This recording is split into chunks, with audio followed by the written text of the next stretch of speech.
А во продолжение ќе добиеме една мини едукација, мини предавање за македонскиот традиционален музички инструмент наречен дудук. По тоа ќе ни помогне нашиот денешен гостин, магистер Маријан Јанковски. Добро утро. Добро утро. Професор на Музичката академија при Универзитетот Гоце Делчев Штип. Точно. Добро ни дојдовте, ви благодарам што дојдовте. Значи не само што ќе зборуваме за дудукот, туку ќе зборуваме и за книгата која што ја напишавте на оваа тема. Нека ви е честито. Благодарам. Имаше неодамна и промоција, ќе зборуваме за се, но прво за магијата или мистеријата на овој инструмент. Мислам дека гледачите веќе го гледаат и насловот на вашата книга. Ќе запрашам она што мене прво ми остави впечаток кога прочитав, а тоа е дека го нарекувате дудуче, не дудук. Па да прашам зошто? Дали е деминутив или дали има некоја разлика меѓу дудук и дудуче? Уште еднаш голема благодарност за поканата во вашата телевизија. Дудуче затоа што е најмалечко. Значи, постојат три вида на овој инструмент. Овој така наречениот мало дудуче, имаме среден дудук и голем дудук. Но овој не е истиот дудук, оној познатиот терменски дудук, тие си имаат своја култура. Ние си имаме наше македонско дудуче, кое што екзистирало... Наше изворно, така? Да, автохтоно. И кое што екзистирало многу години, вековина назад. На овие простори всушност на моменти потиснувано со текот на времето, затоа што примаци зазеле други народни музички инструменти како кавал, гајда, зурлите, тапаните.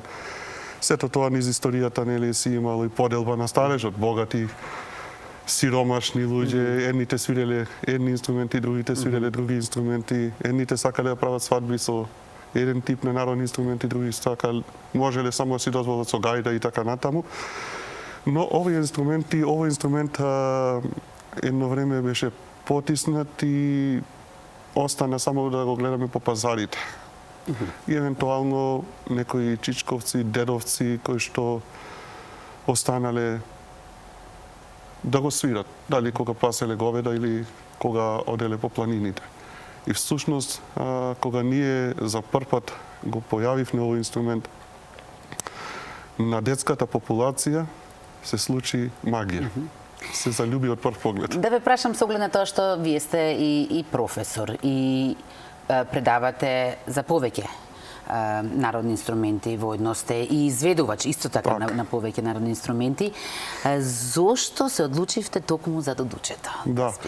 Значи 2005 година започнав јас со моето запишување на магистерски студии. Тогаш магистерските студии траја подолго за разлика од сега. Сега за 5 дена се завршува. И всушност темата која што ми беше нешто слично поврзана со ова, но тоа беше иницијалната каписла на појдовната точка да јас и мојот професор тогаш по народни инструменти, професор доктор Драган Далтовски, и заедно со професорката Викторија Коларовска-Гмирја, како го магистрирав, дојдовме до една заедничка идеја да почнеме студентите што се на музичка теорија и педагоги на Факултетот за музичка уметност во Скопје да следат настава по народни инструменти во основни училишта.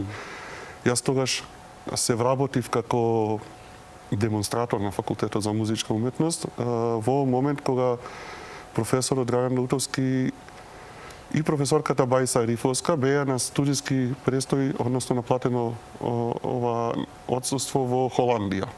И ми оставија многу тешка задача да го одржувам се она што тие го направили. Тогаш предав на Факултетот за музичка уметност во Скопје и во Средното музичко училиште Илија Николовски Луј. И тогаш започнав, благодарение на професорот Далтовски, кој што ми дозволи да користам класата за народни инструменти, студентите, да ги користам во мојот, да не речам, почетен процес на истражување на ова тематика. За прв пат се соочивме со голем интерес. И веднаш започнавме да ја земеме предметната настава како прв чекор. Тоа се оние ученици тогаш од 5 до 8, сега нели од 6 до 9 оделение. И таму за да, бидејќи на почеток се соочивме со голема заинтересираност, бидејќи и нудиме нешто ново, за нив интересно, направивме избор на група ученици од 5 до 8, односно 6 до 9 како еден вид оркестар и ги воведовме за прв пат кавалот, тамбурата, тапанот како првични инструменти. После тоа видовме дека нас ова може многу полесно да оди, но уште поважно ни е да се насочиме на уште помалите дечиња. И тога започнавме некаде до 2008, тоа траеше, од 2008 година започнавме да навлегуваме во оделенската настава и тогаш ги започнавме сите оние ги поставивме сите одредени параметри, точки, анализи кои што ни беа потребни за воведување кои музички инструменти да ги вметнеме за оваа детска популација. Ние имаме инструменти кои што се малечки народни музички инструменти, но се инцидентни. Значи, дали ќе се искористи во една композиција, во танец, или ќе се искористи, да речеме, во неколку композиции, тоа е инцидентно. И така се, например, дудучето, флейтат, ова, се извинувам, шупелката, двојанката и така натаму. Ќе видите зошто се збунив, затоа што има поврзано со блокфлейтата. И всушност ние ги нарековме нив детски музички инструменти. Иако на времето тие не се детски, но веќе се доста, ради физичкиот развој на дечињата, се доста попристапни, не барат напор за дување. И започнавме едноставно да ги воведуваме. Наидовме на таков интерес, што ние имаме фотографии, слики, видеа, многу. Над 8 сати снимен материјал имаме од истражувачкиот период, кој што едноставно ни даде еден таков елан за сето ова да го примениме понатаму. Мислам, и мене лично да ми го отвори патот да дојдам до конечнава идеја дека треба да се реализира воведување на народни музички инструменти. И вашето знаење да го пренесете на новите генерации. Така. Коментарите за вашата книга е дека станува збор за едно сериозно темелно истражување. Па ајде малку да вмурнеме во тоа истражување. Што дознавте што претходно не знаевте? И како го вршевте тоа истражување? Каде? Колку време? Тоа е, како што кажав, период, конкретно за дудучето, период од некаде 17-18 години на нас. Да, тоа е сериозен период кој што прашање беше само кога затоа што времето како време или просторот во кој што живееме не секогаш го дава вистинското време за одредени работи да излезат во дадено време за кое што ние сметаме. Значи, вертикалната линија на работите си има друга математика. Некако ненаметливо си дојде да во последниве 3-4 години, кога професор Драјан Дутовски ме мотивираше дополнително да се зафатам се она што го имаме како подлога, да го преточам во текст. Ние го имавте текст, јас го имав текстот, но требаше да се направи, да се избришат некои работи кои што сметавме да се избришат, да се додат, односно да се насочиме конкретно на дудучето, затоа што таму, како што кажав претходно во разговоров, ги имавме и шупелката, и други и ударни музички инструменти кои што едноставно направивме комбинација на повеќе типови. Иако јас во овој дел се задржувам исклучиво на еден инструмент, затоа што методските постапки се многу важни. Цела книга за еден инструмент. Што се опфаќа книгата? Внатре трудот е поделен во два дела. Првиот дел е теоретскиот дел, каде што ги имаме сите оние фази претходни, односно и моментални, кои што се во наставата по музичко образование, пред се во оделенската и во предметната настава.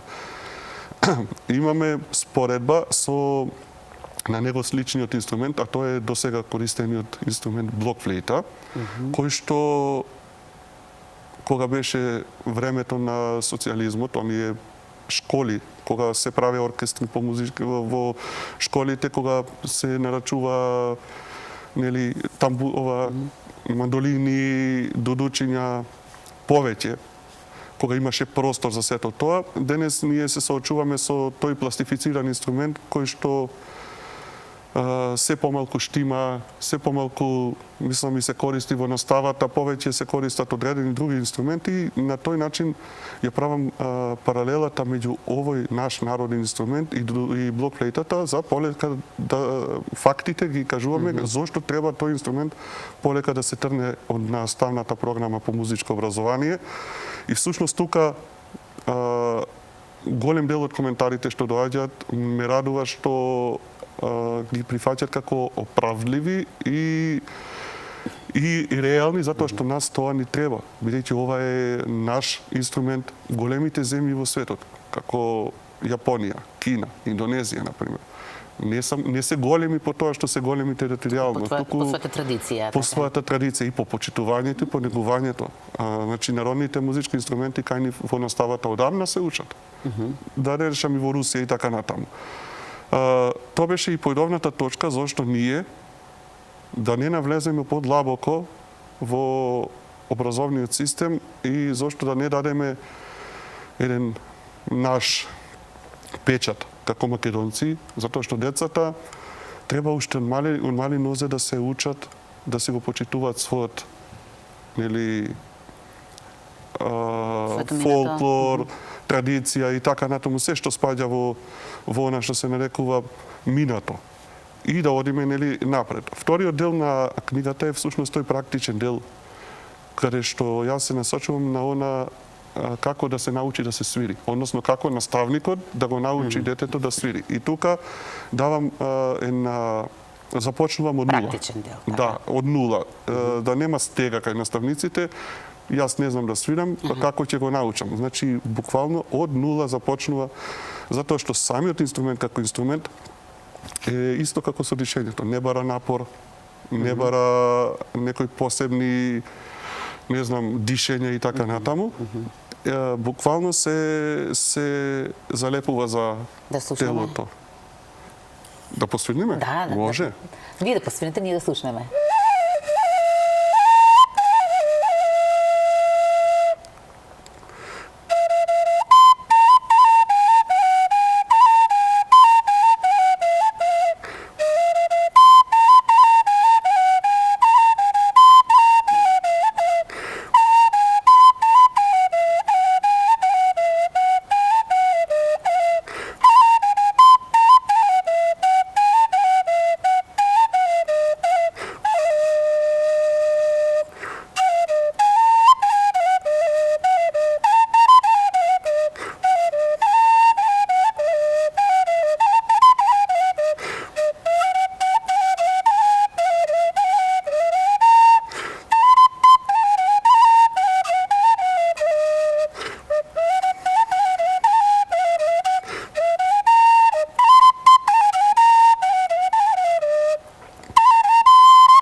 Вие кога правите ова, делува многу лесно, едноставно, но се надевам дека и на учениците ќе им биде така. Тоа е потврдено. Ви благодарам за оваа изведба во живо. И сега да прашам, кој е следниот чекор? Како ова дудуче да стане дел од образовниот процес?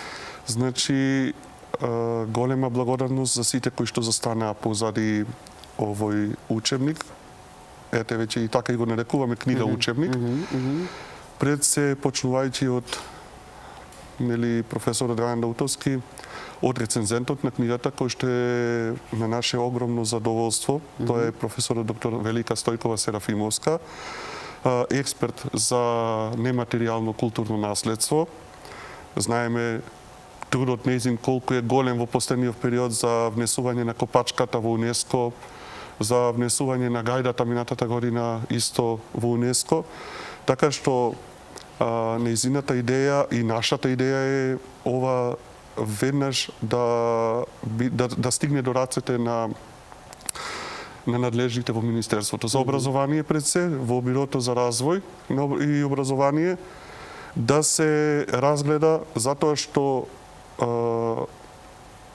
еве еден мал само периодов додека трае промоцијата на овие книги, добив неколку пораки од наставници од Битолскиот крај и од некои други крајеви, пред се од Битолскиот крај, кои што се заинтересирани уште од септември да започнат да го применуваат овој начин на работа со дечињата. Мене ми е тоа многу мило и уште дополнително мотивирачки. Јас се надеваме да зборувам во множина дека ќе не идеме на разбирање, дека ќе имаат слух, затоа што ова е и културна придобивка за нас како македонци, но и децата да ги учиме на правилниот начин, како треба на македонски начин да размислуваат и да свират понатаму.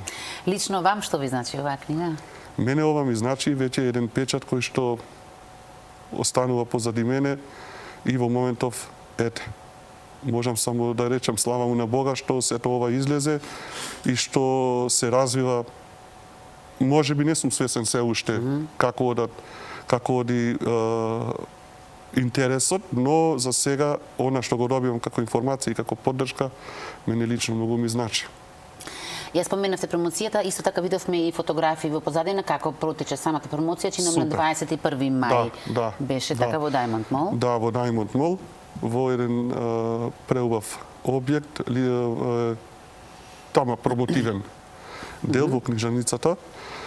Таму имаше доста народ, избран народ кој што знае да почитува, пишан збор, народ кој што знае да почитува барем кај мене беше така, кој што знае да го почитува и да го вреднува она што е направено и се гледа трудот, затоа што нешто што е инстант веднаш се познава, нешто што е потрошен дел од животот, а знаеме како одат денеска, бидејќи јас паралелно работам и снимање на цедиња, снимање на композиции, знам колку е тешко, односно, ајде да не речам невозможно некој да ти помогне. Мораш сам да се соочуваш со предизвиците и патот по кој што го одевме овој беше доста трнлив и пред се вредностите кои што ги нуди овој труд се почеток на она што следи, а тоа е веднаш после овој труд, значи во наставата заедно да влезат, бидејќи професорот Драган Даутовски исто во последниве неколку години промовира доста битни капитални дела за нашата држава. Тоа се кавалот во Македонија, тамбурата во Македонија, за топчестата флејта, за оркестарот за народни инструменти. И веќе на заедничка идеја е дудучето и тамбурата веднаш да влезат во наставата по музичко образование во основните училишта. Иако станува збор за учебник, ме интересира дали е наменет и за пошироката публика? Да, затоа што има луѓе кои што ја сакаат музиката, кои што ги сакаат вредностите на авторите, кои што сакаат да се едуцираат дополнително. И јас мислам дека не само за музичката, да речем за музичката фела или за наставниците кои што се по музичко, туку секој може да си се пронајде себе си, затоа што никогаш не е губење на време да се спознае дополнително нешто што нас едноставно не одликува. А посебно нешто што е потрошено повеќе од скоро 2 децении работа. За крај би завршила малку со, како што и во книгите обично е, на крај доаѓа белешката за авторот, така? Би започнала она што ми се виде мене. Секој се селектира нему што му е интересно. И што некако ми е заокружува целата ова приказна, а тоа дека вие сте по потекло од Вевчани. Така. Едно можеби од најнеобичните места кај нас, каде што дише традицијата, дише во духот на традицијата Вевчани, па претпоставувам дека уште од мали нозе ја гаите оваа љубов. Да, затоа што и самото поднебје ги нуди тие работи, по малите средини повеќе ги негуваат. Да, ги негуваат овие инструменти. Јас уште од мали нозе тоа го направив. Вевчани си влијае на мене, еве до ден денес јас се кажувам дека сум вевчанец и вевчанец сум. Исто тешко си на вас како да го кажете тоа, нема да смеете да влезете. Јасно, зборот ми беше затоа што нешто малку кратко испуштив во ова што е многу битно во овој момент. Ние потекнуваме од јас лично потекнувам од место кај што се негува традицијата, но истражувањата беа направени од централното градско потрачје во Скопје. Намерно не отидовме во порурални средини или помали средини кај што се негува таа традиција, туку целта ни беше да видиме како децата што учат во училиштата во централното градско подрачје, да види кога никогаш дури не ни виделе како изгледа, Немате реакции да ги видите, значи. И од самиот И дали има центар интерес започна, воопшто, И претпоставувам. всушност тие дечиња видовме колку ги поставија работите понатаму како подлога за сето ова да се создаде. А тоа што јас го учев од постарите генерации во мојот роден крај, само до, едноставно придонесло сето тоа да се изградам понатаму во добар човек, со домашно воспитување, како добар музичар и така натаму. Поднебјето сето И како тоа. музичар, значи, вие сте биле професор во сите релевантни музички институции кај нас. Предавате, имам овде цел список, кавал, тамбура, гајда, Оркестар. еве и сега оркестар, сега во Да. идни најдудучи, самиот сте изведувач и овде имате настапувано со Точно. најзначајните оркестри, но и во странство, но ова што исто за крај, веќе го оставам прашање, вие сте и автор на многу композиции. Така. И ме интересира дали додучето го има во тие композиции. Да, и тоа во последната композиција, ова сега јас што го свирев, е всушност последната моја композиција која што ја направив за мојот музички состав, кој што го создав уште 2002 година, музичкиот состав Портал, на концертот кој што го имав минатата година во Вевчани, на преображение на фестивалот. За прв пат ја промовиравме таму композицијата Пастирско. Така се нарекува и всушност ова е наменета исклучиво за Дудуче и мојот состав. Одлично, ви благодарам јас многу за ова ваше гостување. Се надевам дека септември се ближи. Да. Дека веќе од септември децата ќе може да го учат она што вие можете да им го предадете преку вашиот учебник. Ви благодарам и јас на сите вас новинари, водители, медиуми кои што во овој период несебично се вложувате исто затоа што и вие учествувате на некој начин во сето ова, да што побрзо дојде до ушите, до слухот, до институциите таму каде што е потребно. Од срце. Па во следна прилика, кога ќе промовирате друг народен инструмент, повторно ќе Ви ми благодарам доведете. секако.